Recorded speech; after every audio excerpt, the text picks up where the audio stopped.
Сегодня сотрудники Комитета по молодежной и семейной политике работают в усиленном режиме. С этой недели установлено дежурство. Так, на связи с родственниками мобилизованных в любое время находится специалист учреждения, который примет звонок и ответит на волнующий вопрос. Для получения республиканских выплат вам необходимы паспорт, ИНН, СНИЛС, справку с военкомата, также документ, удостоверяющий ваше родство. Если вы жена, то это свидетельство о браке. Если это ваш сын, то свидетельство о рождении ребенка.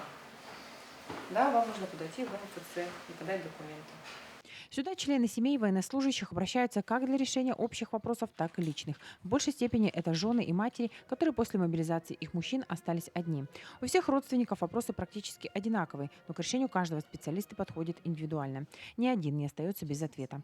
Напомню, что комитет работает напрямую с главой района и всех поселений. Основные вопросы, которые к нам поступают, это по мерам поддержки, какие меры поддержки по Российской Федерации, по республике и в муниципальном образовании. Также поступают вопросы, кто подпадает под частичную мобилизацию, сколько ребят у нас призвано и когда закончится мобилизация. Также вопросы подпадают конкретно переадресованные нашему военкомату местному. Все вопросы собираем и направляем в учреждения, в том числе и военкомату.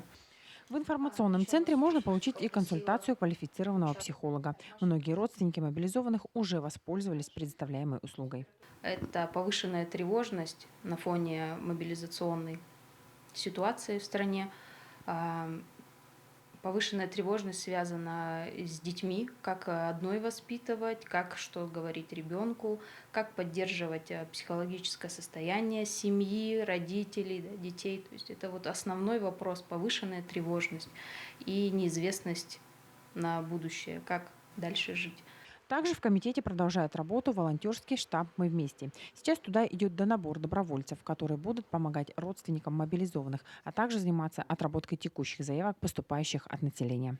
Светлана Болеева, Александр Ильчук, Ленск.